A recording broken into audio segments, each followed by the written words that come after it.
that's when you start getting upset and frustrated that it's not working fast enough. If you don't 100% believe in your business, don't get upset when the person you're trying to sell your products or services to doesn't 100% believe in your business either.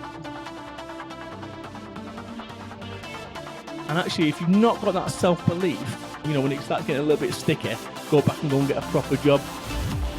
On this week's episode of Escape the Rat Race Radio, we have a very special guest indeed. It's the UK's #1 motivational speaker, Mr. Brad Burton. Now, for those of you that may not have come across Brad before, he is the hard-hitting, no-nonsense speaker, originally from Salford, Manchester, now living in Somerset, and he's an Amazon #1 bestseller. He runs the Brad Camp, and he's the founder of the UK's #1 biggest, largest business networking for networking. You're going to absolutely love this interview. Brad doesn't hold anything back. He tells it like it is. He's a true entrepreneur, and he has come from humble beginnings, which he will share with you through this interview.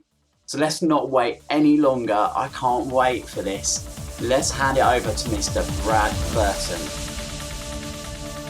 So welcome to another episode of Escape the Rat Race Radio. And this week we have a very, very special guest. We have Mr. Brad Burton on the line. Are you there, Brad?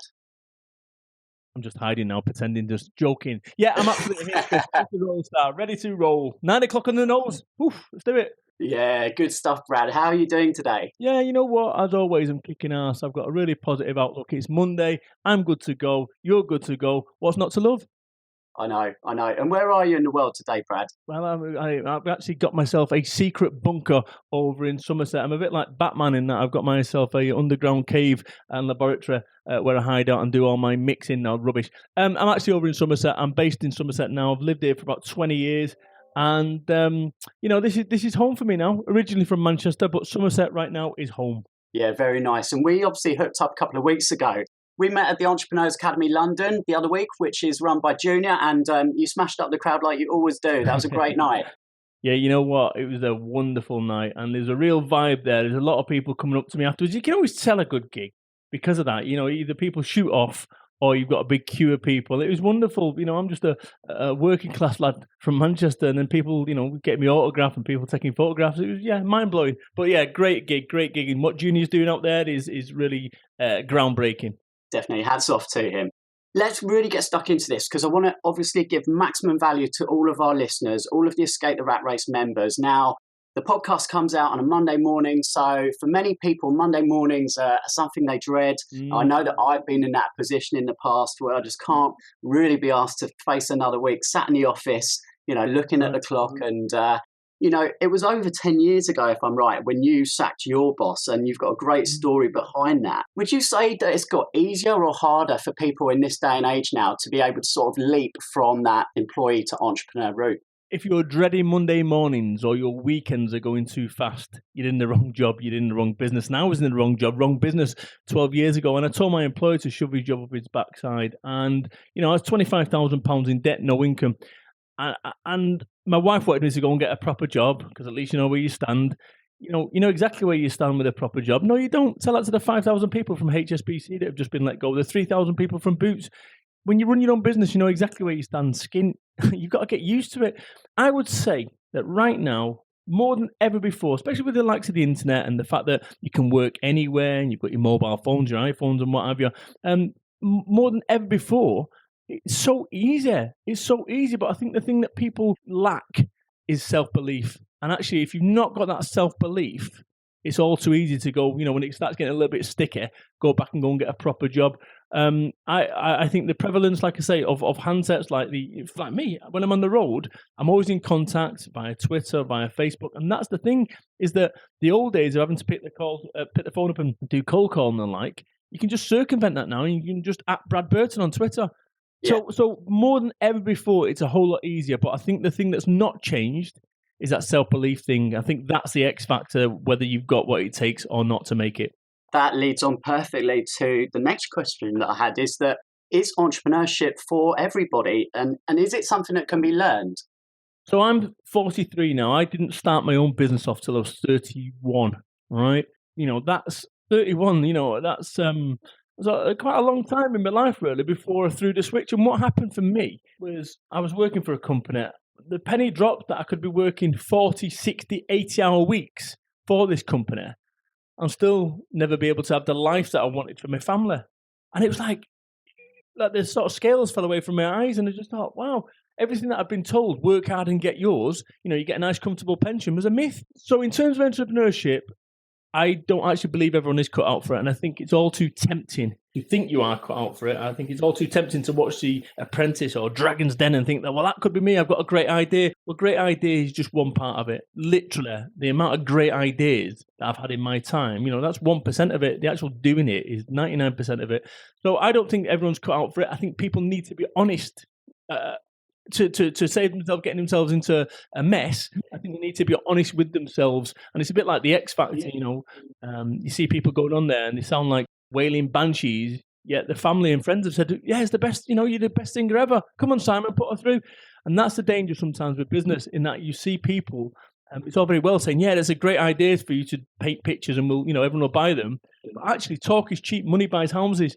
So you've got to get beyond the friends and family telling you it's a great idea to establish, really, first and foremost, is it really a great idea? So not everyone's cut out for it, and I think you need to be honest with yourself sooner rather than later. And obviously the age that we're in now with the internet and just so much overwhelm out of there, that I find a lot of people that come and join the meetups every month with us just don't know which direction to look at. And I've seen some of your great videos recently where you talk about the grind and the hustle, and there's a lot of this on the internet now. And as you say, it's made out that, anyone can become an entrepreneur, and, right, you've got to be working absolutely every second of the day. And it's true, you have got to work hard. There's no doubt about that. But what's your take on this whole sensation around entrepreneurship that seems to have really grown over the last 18 months? Absolutely. So here's the thing, Chris. Gary Vaynerchuk grinds, Gary Vaynerchuk hustles, and this guy is an animal. There's not many people out there that are cut from that same cloth. And if you try to copy his playbook and you're just a normal person that doesn't have that daft intensity and daft drive, then you're going to come unstuck. You're going to feel a failure. You're going to feel that you've underachieved. So what I've just talked about in my new book, which is out soon, Now What? This whole thing is about being you, being the best version of you, finding your level, because not everyone can be Alan Sugar, not everyone can be Richard Branson, but what you can be is a better version of you. Let's just go back to me. I was 31-year-old when I started my business off. I've done 4 years on the dole, so 4 years signing on. I never had a pot to piss in. Now you look from where I'm at, I've written 4 books, I run 4 networking, 5,000 networking meetings. I'm a motivational speaker, I get paid lots of money to go on speaking. I'm still the same guy that I've always been. The difference is the ingredients have changed. Sorry, the recipe has changed. The ingredients are the same. The recipe has changed. And it's taken me 12 years to get to that stage. No amount of hustling and grinding back then, I couldn't have forced it. How do you boil an egg? It takes time. And if you've not got time, you ain't boiling an egg. You can speed it up, the process. But that's called scrambled egg. Is that what you wanted? So this whole thing here, it's all about people finding their way. Stop looking at Gary Vaynerchuk. And I've got nothing but admiration for the kid. But what I'm trying to say is, that's not for everyone, right? Not everyone's got that mad intensity that guy is special gear. And if you try to copy somebody else's playbooks, like somebody trying to copy my playbook, you'll come unstuck in the same way that I try to copy other people's playbooks. In like your archetypal professional person, I tried to copy their playbook, and guess what? I came up empty every single time. That's bizarre, and this is what happens. So you've got to find your own playbook. By all means, get inspiration, get motivation and driven from these people. But honestly, you cannot build a plan around just grinding and hustling. You've got to have focus, and you've got to know what you're doing. That is one of the reasons I would imagine why events such as For Networking, which is obviously the business that you've built to phenomenal success, and meetup groups such as the Escape the Rat Race meetup and many others, is a great starting point for people, and they're not quite sure exactly what the right path is for them, to go and hang around with like-minded people and test the water before investing loads of money. And I know that both you and I are very passionate about that same cause of people not wasting time and money unnecessarily, which unfortunately we see quite often these days. Well, Chris, what happens is you have this whole piece where when I speak, I tell people that it's going to be a long, arduous road. Okay, and if anyone comes on in my training courses, it's a long, arduous road. Just let me tell you that it's going to take you time. Where the industry, the personal development industry, is built up is, hey, guess what? Come along to this wonderful day, and you'll learn the secrets how you can increase your sales by 2,473% overnight. It's all bullshit. So people go along there. People, if you're faced with like a queuing system, one is me with my completely sensible, balanced approach to business, which is, yes, it's going to be long, arduous, but as long as you've got your mindset right, you can do it. And then the other side of the coin is two entrances, and the other entrance is saying, hey, come here, and for £1,000, what you'll learn is this, and this. The certainty salespeople, people will be queuing up there. And my message is I believe, truly, I believe it's a bit like the hare and the tortoise. I think that my whole approach is, see, every step of the way, everything that I've done, I've been told it was daft ideas. So if I look at Flow Networking, daft idea I was told from the bank managers, and people laughed at me. 5,000 networking events across the UK we run each year. My books, Brad, you can't call a book Get Off Your Ass. Why not? Because it's an offensive title. It won't get stocked at Waterstones. It's now stocked at Waterstones. It's the highest rated business book on Amazon. Same goes for me being a motivational speaker. People laughed me out of it. And I'm doing the same with the personal development world, is that I believe, truly, there's a new way which isn't this selling certainty. I think the new way in personal development is honesty. And I think that's the bit that lacks in this whole personal development thing. I really do. And it pains me. And it's something that I've got a bit of a crusade on going forward in 2017. I absolutely love that, Brad, and I feel that's been such an important part of what we've created with Escape the Rat Race, right, is that trust and that community feeling that people know that you're the real deal, that you're genuinely there to help, and you're going to tell it like it is, and that's absolutely the way that you live your life. Do you agree though, there, Chris, that there is this whole personal development here, that somewhere along the way you can go on a day course, and the next thing all your challenges have fell away, and you're making loads of money. There's this whole complete industry built up on that, and it's sad because I see people that can ill afford to be spending money, but they want the fast track. They want the fast track, and I'm sorry, the fast track doesn't exist in my view. I think there's a faster track. I just don't believe there's a fast express route to success. I think it's going to be, like I say, long, arduous, and tested. I agree, because I'm learning from that experience myself, and obviously that's the passion that we can share with others. And let's just take it back then to, I'd love to get your take on goal setting and setting a future vision, because we always hear that you have to know why you're doing this, and you have to have a really clear vision of what it is you want to achieve. So did you have that clear vision at the beginning, Brad? I think what I had a clear vision of was I wanted to earn money. I was unhappy from a financial perspective where I was, literally hand to mouth. So I'd have no spare income. £15 or £20 was a big purchase for me back in the day when I was employed. And to stay in that level of pressure, from a financial pressure, is tough. And you can't do that for a life where you can. And that's why you end up unhappy. So that was my initial vision, was to get out of that poverty trap, really, where I was. Spending a lot of money on travel, a lot of money on rent, that kind of thing, and actually having no spare income. So you're just working to keep a roof over you. One of the original things that I wanted to do, I did promise my son, he was a baby at the time. I'm delivering pizzas 12 years ago, by the way, keep my business afloat. I promised him that I'd take him to Disney World. I had no idea I was going to do that when I was on minimum pay, but that kept me focused. That kept me honest. And actually, I've taken my boys to Disney World for the last 8 years. So it's that kind of thing. You need to tune into a mission that is more than just money. So if your only motivation is money, it's not enough. So you need to have a purpose for that money. And in my case, it was taking my my boys to Disney World. So that's what I'd say to people, is that your vision, whatever it is, just sense check it and say, okay, is that really my vision? Is that really why I'm doing this thing? Because I want money. Well, that's great. What are you going to do with that money? Well, I want a Louis Vuitton handbag. Not me, but I want that's not a big enough motivator. If you get a whack in the mouth to go, oh, yeah, let's go again because I want a Louis Vuitton handbag, that's not enough. But to do it for your family and do it for the right reasons, that's what kept me going, because I've wanted to quit 11 times in the last 12 years. Like literally 11. I've got as close as any single individual can do to quitting. And the only reason I didn't quit is it was no longer about me. It was about my family and doing it for them.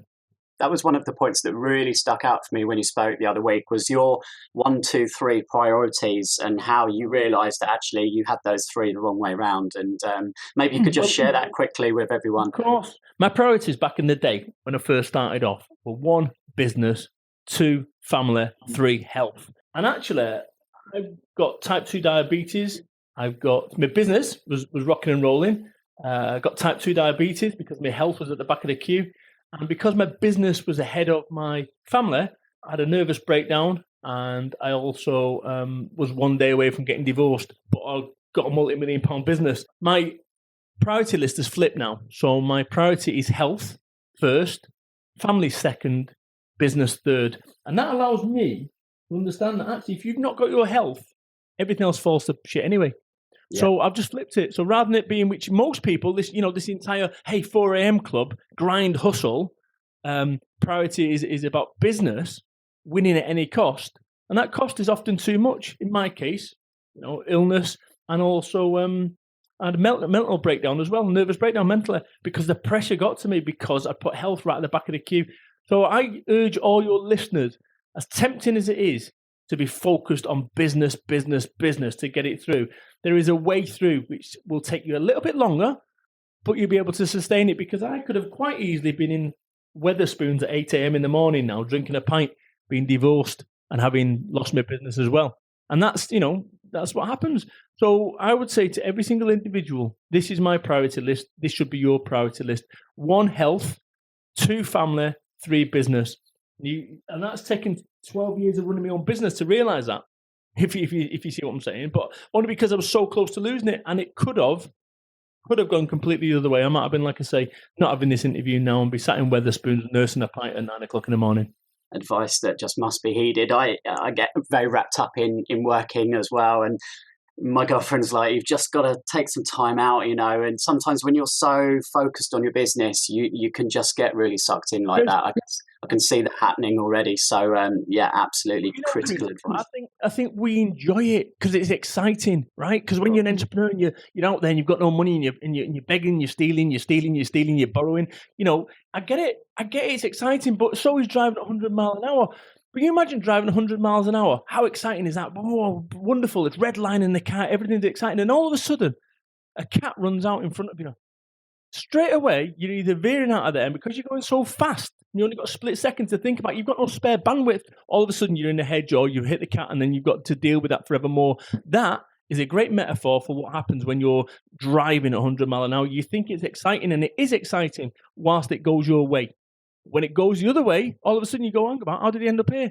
Because you're not in control. So my advice would be to do 70 or 80 mile an hour and be in control rather than being redlining, which is what caused me problems. I've learned from that now. I've actually learned as a result of it.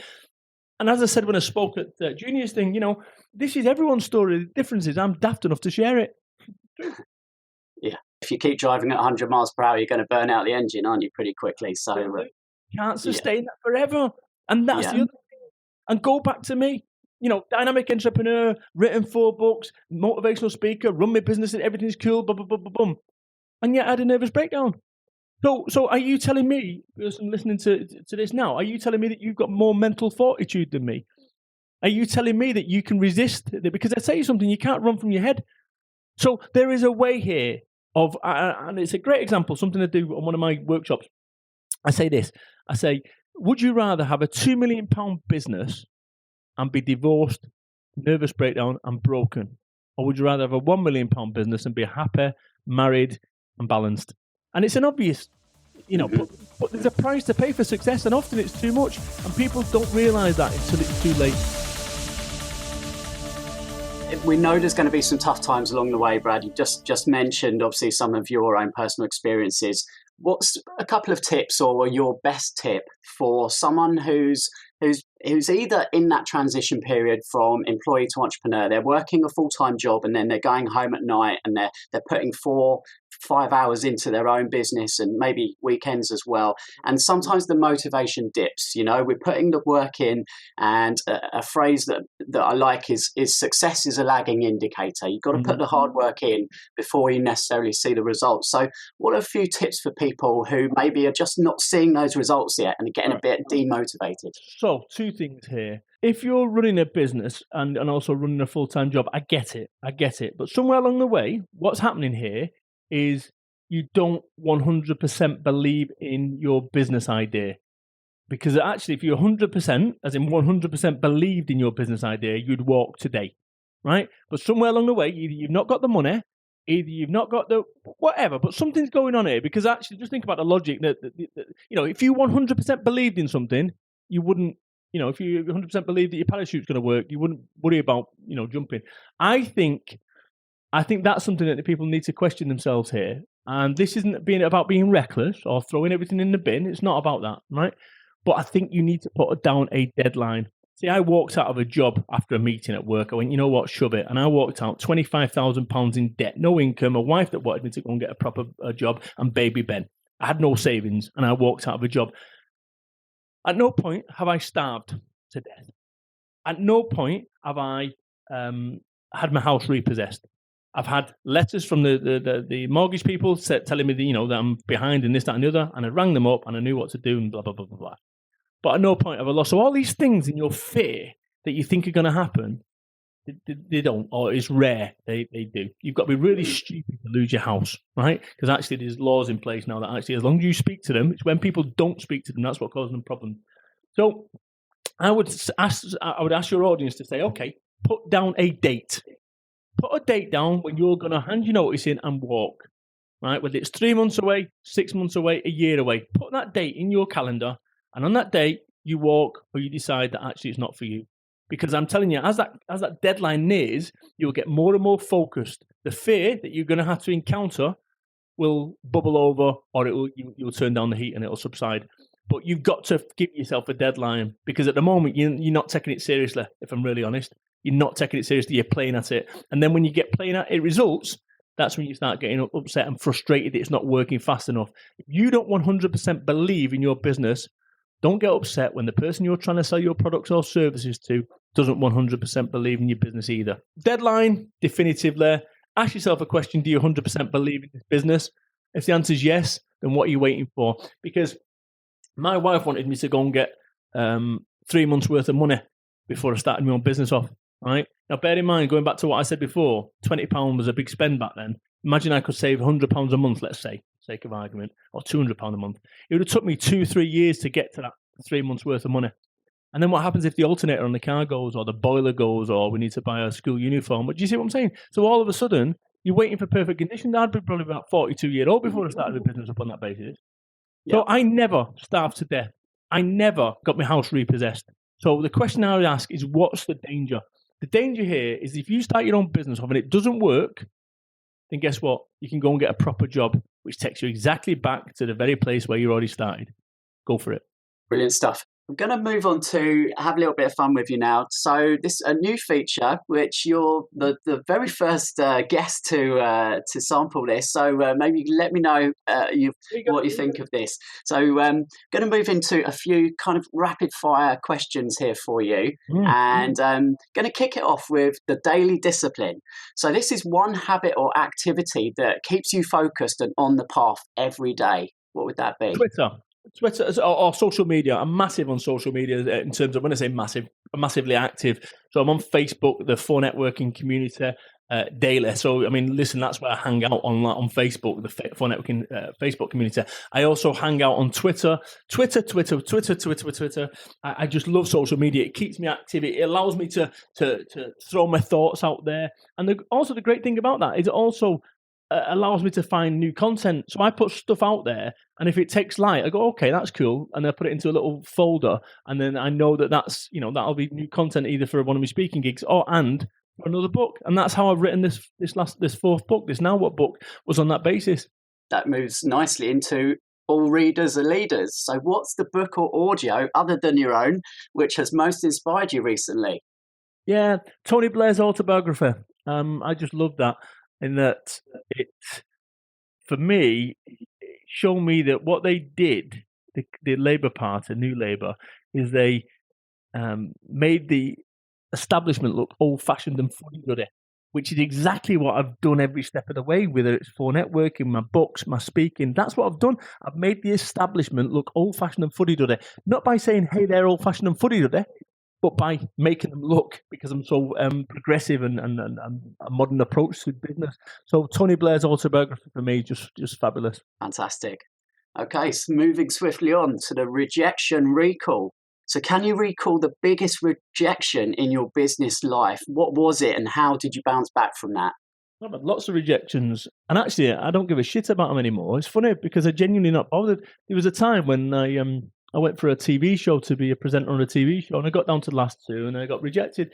And their job is to waste your time. Since that point, I've had 3 or 4 TV inquiries, and what I'm not doing anymore is I'm not getting on the train going all the way to London to have an hour meeting, because their job is to waste your time. If they're interested, they'll get in their car and come to you. So I've learnt massively from it. But yeah, TV company. And I think one of the funniest things ever is I was on, you like this, I was actually filmed for the One Show, and I was due to be on it. Let's say it was Monday at 7 p.m. And I told everyone, I emailed my database, 100,000 people, and told them that I'm going to be on the One Show, and the screen grab of me speaking to the One Show and this, that, and the other.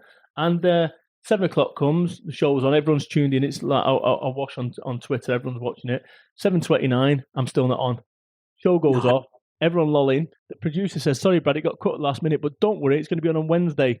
So I'm going, "Oh, good God." I then created a hashtag called the non-show, right? Everyone's laughing at me. So I told everyone, "It's not a problem, guys. I've just had the producer on the phone. They apologise. It's going to be on Wednesday." So guess what? Everyone tuned in on Wednesday, and guess what? It was cut again. And that was it. Yeah, wounded.